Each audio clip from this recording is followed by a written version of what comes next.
O movimento do tórax indica que está a respirar, pausadamente, sem esforço. O coração bate, os órgãos vitais funcionam.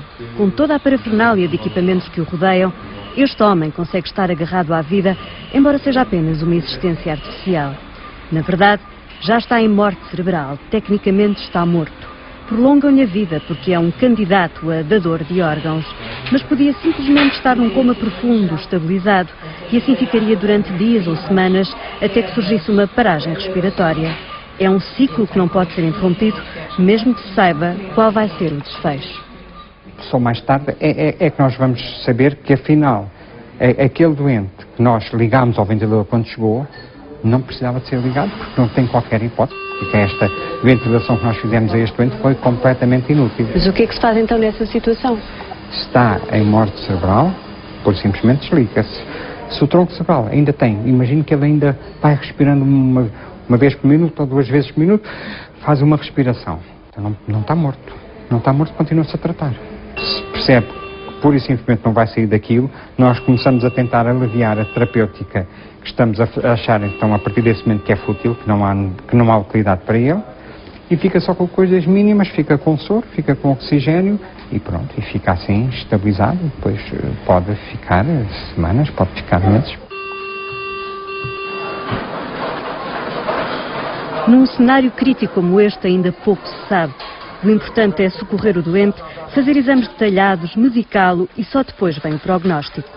Os doentes, quando aqui chegam, trazidos pelo INEM ou pelos bombeiros, vêm muitas vezes entubados. Isso obriga-vos a ventilar? Isso obriga-nos a ventilar. O INEM, e na emergência, e na paragem respiratória, a família não informa, os colegas, na precipitação de tentar ajudar o doente, intubam, como é natural, penso como qualquer um de nós faria, mas que nos trazem depois um doente em fim de vida, assumidamente em fim de vida, sem reversibilidade possível e que nos obriga a ventilá-lo, a conectá-lo a um ventilador.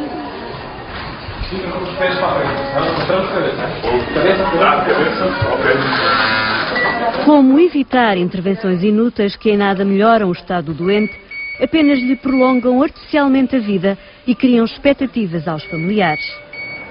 A legislação portuguesa, através da ratificação da Convenção de Oviedo, assinada em 97, já prevê o consentimento informado e a recusa em receber tratamento. Quer isto dizer que um adulto, na plena posse das suas faculdades, pode negar-se a ser sujeito a qualquer medida clínica. Também prevista na lei portuguesa, mas ainda não regulamentada, é a figura do testamento vital. Diz o artigo 9º da Convenção que será tomada em conta a vontade previamente expressa pelo paciente no momento em que está incapaz de decidir. Através das diretivas antecipadas de vontade, a pessoa menciona que tratamentos quer ou não receber no futuro se sofrer de uma doença terminal ou irreversível e estiver, nessa altura, incapacitada. Há quase 3 décadas que esta possibilidade já existe no mundo anglo-saxónico e está igualmente acessível na maioria dos países europeus, entre eles Espanha, que desde 2002 já conta com mais de 50 mil registros. Para mim é um ato simples e é um ato de liberdade individual, em que eu tomo uma decisão em relação ao meu corpo a partir do momento em que a minha consciência não está ali para decidir. A viver há mais de 2 anos em Madrid, Leonor prepara-se para assinar o seu testamento vital. Olá, buenos dias. Poderia fazê-lo diante de 3 testemunhas ou no notário, mas escolhe a Delegação de Saúde Pública da Comunidade de Madrid. No conoce el documento, le voy a explicar un poquito los apartados en los que consiste y estas son las instrucciones que da el médico. Una dice que no quiere que le conecten a ningún tipo de máquina y la otra que sí, que le apliquen todos los tratamientos posibles. Leonor seleciona as opções que quer ver respeitadas pela equipa médica. Se entretanto mudarmos de ideia, podemos alterá-lo, podemos voltar atrás. A lei também prevê essa alteração. Este direito que assiste aos espanhóis é também alargado aos estrangeiros que residem na cidade. O registro de instruções prévias de Madrid está a funcionar desde 2007 e tem sido muito solicitado. 16 a 20 pessoas por dia assinam a sua declaração de vontade antecipada, totalizando mais de 4.000 inscritos. Tú, si cumples los dos requisitos fundamentales, que son que tú no estés válida y tengas una enfermedad terminal, el médico que te atienda da lo mismo que te atienda en un hospital público que en uno privado. El médico se conectaría con nosotros, teclearía Antonia Leonor, Teixeira Carballo, NIF, tal, y le saldría que tú tienes instrucciones previas. Quando já não restam dúvidas, cumpre-se a principal formalidade. Como cumple todos los requisitos de ser mayor de edad, de estar capaz y de querer hacerlo libremente, pues vamos a lo último, que es la firma. O assinar este tipo de documentos, eu não penso propriamente em mim. Eu penso, por exemplo, nos familiares ou amigos que teriam que tomar essa decisão por mim. Acho que seria uma decisão muito complicada, não é? E acho que se tivermos a possibilidade de facilitar essa decisão por eles, ou seja, ela nesta situação decidiria assim, só esse motivo acho que nos levaria a assinar este tipo de documentos. Leonor não está doente, só acabou de exercer um direito de liberdade individual. Mas para quem sofre de patologias degenerativas, um documento como este pode ser bastante tranquilizador.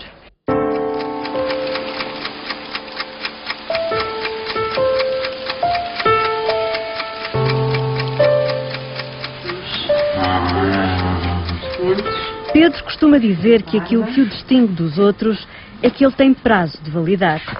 Aos 43 anos foi-lhe dito que tinha ELA, esclerose lateral amiotrófica, uma doença do neurónio motor, progressiva, implacável e que lhe vai aos poucos paralisando o corpo. Todos os dias Anabela o substitui um pouco mais. Agora é aos braços dele e dentro em breve fará tudo, literalmente, por ele. Amém. Amém, amém. Mesmo.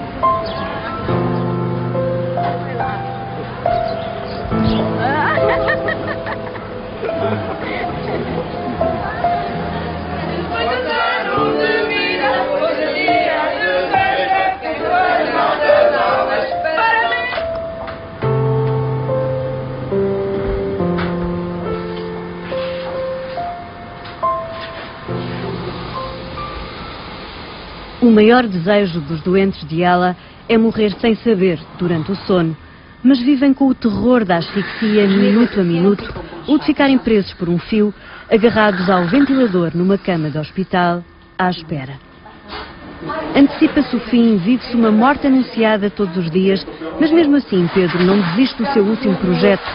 Através de uma página criada na net, dá a conhecer esta doença rara e alarga a comunidade dela, apoiando também familiares e amigos. Muito boa tarde. Estão preparados para a invasão?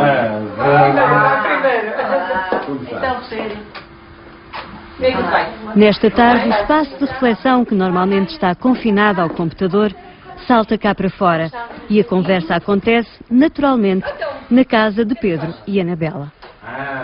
Opa, é uma doença tremenda e nenhum de nós fez nada para a ter. A doença caiu lá em casa como uma bomba, também como estava a dizer, ninguém sabia do que se tratava. Na net dizia tempo de vida 3 a 5 anos. De facto, em termos estatísticos, é isto que acontece, não é? Se calhar eu vou durar 50. Perdeu qualidade de vida. A parte da comunicação é o que mais aflige. Quando ela já não se conseguir alimentar por ela própria, e acho que é um dos aspectos que mais afeta o meu pai e que mais lhe impressiona. Eu não me via com esta doença, e sei o que estou a dizer. Desistia. Eu, por mim, eu desistia. Todos nós devemos chegar a uma situação em que seremos completamente dependentes. Completamente. Eu vi o Pedro há 8 meses atrás, mexia mais as mãos, comia sozinho. Hoje não. Há sempre o copo, já quase não consegue levantá-lo. Escovar os dentes. Coisas, todos os dias acontece uma coisa nova. Sem uma impotência, dói. Conhecendo Rogério como conheço, vai ser muito difícil vê-lo numa cama, só perder a voz, olhar para ele e ele com os olhos tentar me dizer alguma coisa e eu não ser capaz de o entender. Isso para mim é o pior. Quando chegarmos a essa altura, estamos na situação já de só damos trabalho, só criamos problemas, só criamos dor, afinal, não é? Aos familiares, aos amigos, etc. Nessa altura, o melhor é não ligar máquina nenhuma e deixar. Eu estou ao lado dele, vou estar ao lado dele e só espero ter força. Se eu quiser prolongar, nem que seja artificialmente, vai estar lá. Se realmente me visse a mim numa situação dessas, acho que preferia que me deixassem em paz partir. Vejo a ela cada vez mais chegada a nós, cada vez mais interrompida. Não consigo fazer nada, nem sei, e gostaria de ser, se possível, eu ter e não ele. Faria isso. A aplicação do testamento vital parece não levantar dúvidas em doenças tipificadas como irreversíveis ou terminais, mas o mesmo não se passa com os traumatismos. Nestes casos agudos será mais difícil tomar uma decisão, porque só o tempo e a reação do doente ditarão um prognóstico mais acertado. Imagino que a pessoa não quer que lhe façam nada porque tem um tumor do pulmão, mas é um tumor de pulmão que lhe pode dar 3 anos de vida, 4 anos de vida, e de repente é atropelado. Não se vai fazer nada. Ele tem um papel a dizer que não quer que se faça nada, mas se calhar o atropelamento é uma coisa que com meia dúzia de dias, com uma dúzia de dias de cuidados intensivos, se calhar a pessoa fica bem. Apesar de algumas incertezas, o testamento vital pode ser encarado como um instrumento de apoio à decisão clínica. Evita o encarniçamento terapêutico, os tratamentos desnecessários e regulamenta, no fundo, as boas práticas médicas, que passam a estar livres das interpretações éticas ou morais dos profissionais de saúde. Mas, por enquanto, qualquer indicação prévia que possa existir não pode ser tida em conta. Não temos cobertura legal, enfim, para mesmo que informados por familiares dos doentes, o meu marido, a minha mulher, o meu pai, não queria ser ventilado, não queria ser tratado, não quer fazer mais quimioterapia, enfim, o que quer que seja, isso não nos chega como proteção legal para não nos deixar avançar. Rosa sempre soube que o que estava a pedir dificilmente seria cumprido. Mesmo assim, escreveu uma carta aos cuidados intensivos de Santa Maria. O que eu pedi na carta foi que não intervissem mais na saúde do meu pai, não o tentassem salvar. Caso houvesse mais alguma emergência no corpo do meu pai em que os obrigasse a fazer mais uma operação, mais uma intervenção cirúrgica, que não o fizessem, que lhe concedessem a morte sem sofrimento. Estava certa que esse teria sido o desejo do pai. Mais do que toda a dor física que poderia sentir. Eu conhecia-o muito bem e o meu maior medo era pensar que o meu pai iria acordar e olhar para ele e ver-se naquele estado. Com metade do corpo desfeito, ou a não funcionar, ou a depender de tudo e de todos.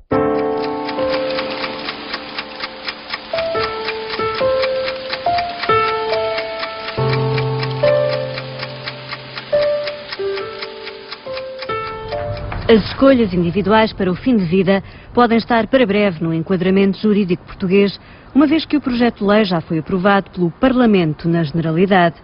A partir de aí, um adulto, doente ou não, agindo em consciência, poderá expressar previamente a sua vontade num documento como este. Vai poder assinalar as situações clínicas em que deve ser aplicada a diretiva e vai também poder optar pelo tipo de tratamento que consente ou recusa. Não ser reanimado ou não depender de técnicas de suporte vital. Fica explícito que se alguma destas medidas já tiver sido aplicada, deseja que as retirem. O que significa que o ventilador, que nesta situação é considerado um ato terapêutico inútil, a verdade é que tem de ser desligado e, para isso, necessita da intervenção direta do médico ou do enfermeiro.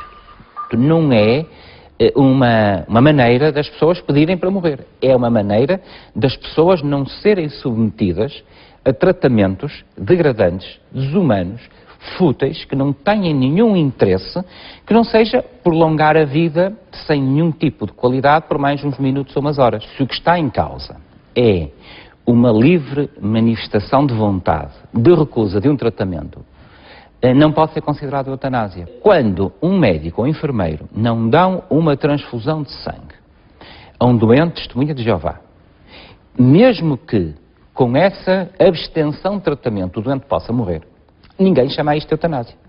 Porque não se pode chamar tecnicamente. Está igualmente prevista a figura do Procurador de Saúde. Será um representante legal do doente, tomará decisões em seu nome e fará com que sejam cumpridas as vontades expressas pelo signatário do testamento vital. Como é evidente, as decisões de fim de vida, tal como estão expressas no testamento vital, não se aplicam às crianças. Os tutores delas são os pais e é com eles que a equipa médica deve dialogar. Muitas vezes dar a pior das notícias e esperar que entendam que não é pelo facto de serem crianças que se deve prolongar artificialmente uma vida que está naturalmente a chegar ao fim. Pais, familiares próximos muitas vezes pretendem, mas ele ainda cá está, deixá-lo estar mais um dia. E eu acho que é preciso uma certa dose de coragem da parte dos profissionais e ter de amor e desapego por si próprio da parte dos familiares para conseguir dizer não, ele já chegou a sua hora e só está a sofrer. E esta vida não existe para ele, no fundo existe é para nós que estamos aqui ao lado e que queremos prolongar um bocadinho mais uma situação que já não é real. Mesmo assim, é sempre mais fácil tentar uma nova terapêutica, ainda que inútil, do que não fazer nada. Já me aconteceu mais do que uma vez, na altura em que a criança teve de facto a paragem, que o coração parou, os pais pedirem-nos e implorarem-nos para reanimar. Se já estava bem decidido e se nós sabemos que aquela situação não tem futuro, não se reanima. E nas 2 vezes que isso me aconteceu, não foi reanimada a criança. E depois os pais aceitaram, mas o impulso na altura foi pedir que fosse reanimado. Não foi o caso, deixa dar uma mão. Ele não está a respirar bem, não está a respirar. Deixa ver, não está a respirar. Já está a esconder, já está.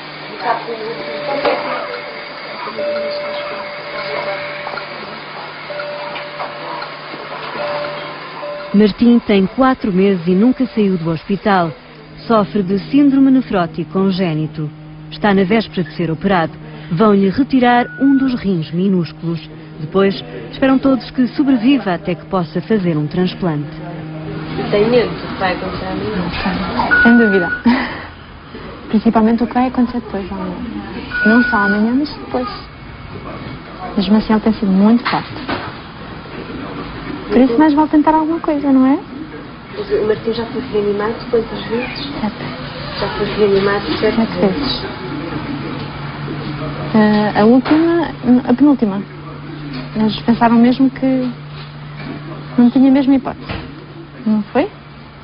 Mas depois ele não quis viver outra vez, não foi? Foi a Sandra que pediu? Eu não pedi, só pedi eles para tentarem fazer alguma coisa pelo motivo. Se assim não ia dar, porque eu achava que ele assim não vai mesmo mexer. Tenho muito medo e espero que esteja a fazer a escolha certa. Não sabes se dar vida é a escolha certa? Também. Mas eu acho que ele já venceu estas 7, por isso eu acho que ele quer viver. Daí eu acho que temos que tentar e, não é? E vamos vencer isto. Não é, filha? Eu acho que se ele quisesse ter desistido, já tinha desistido logo à primeira ou à segunda, não é? Ele tem muitos anjinhos com ele, não é? Oh, e estás a ficar aflito outra vez. Estás a ficar aflito, bebê.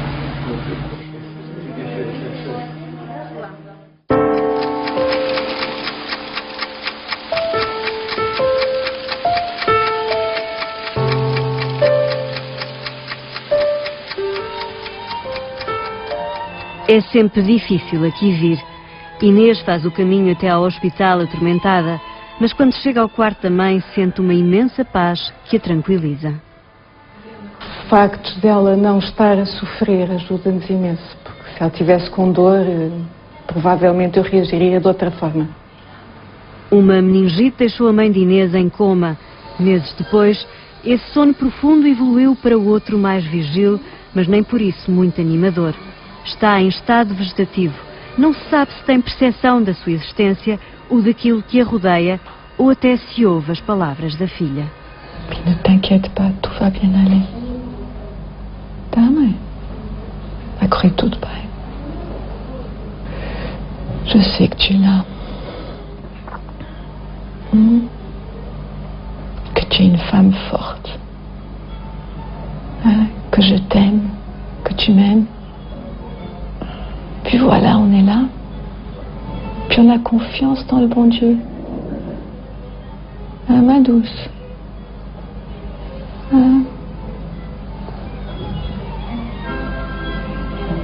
Et tout va bien aller.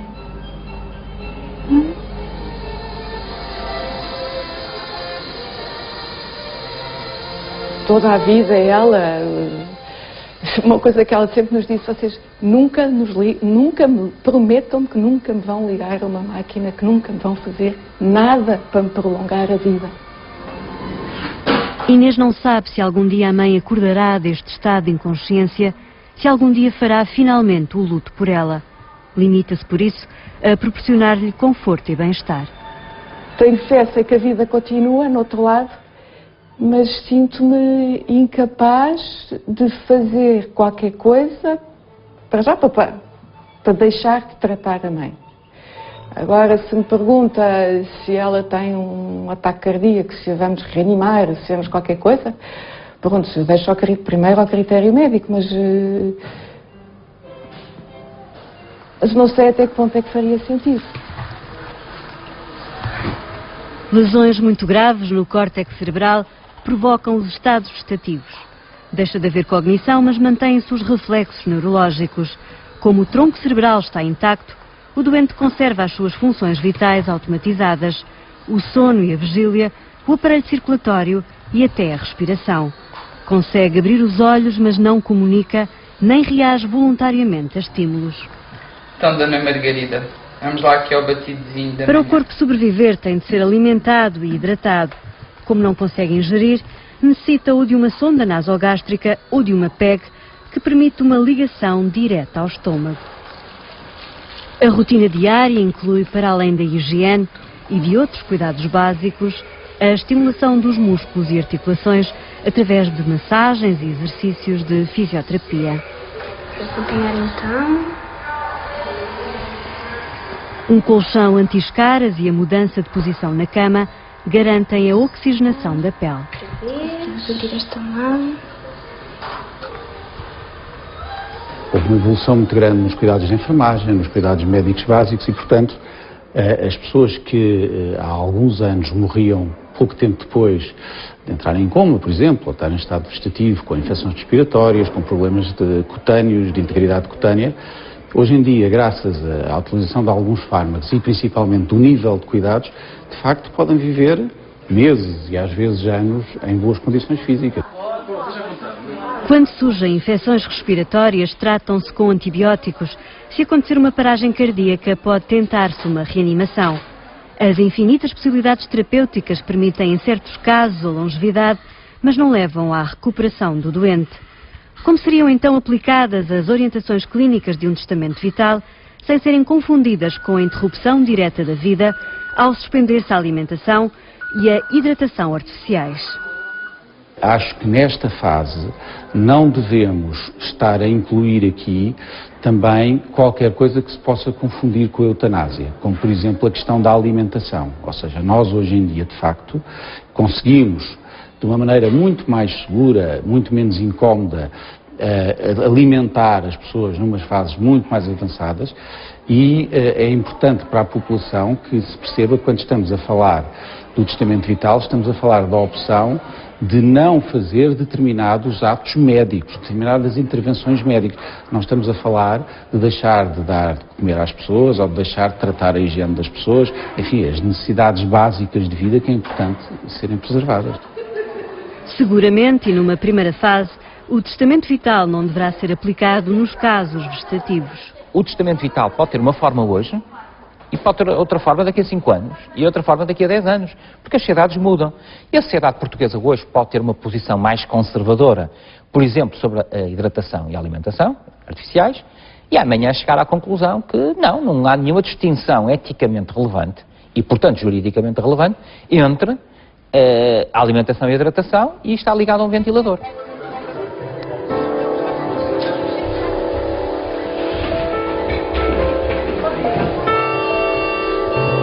Era um documento que nos era absolutamente imprescindível para podermos tomar uma atitude e para nos dar proteção.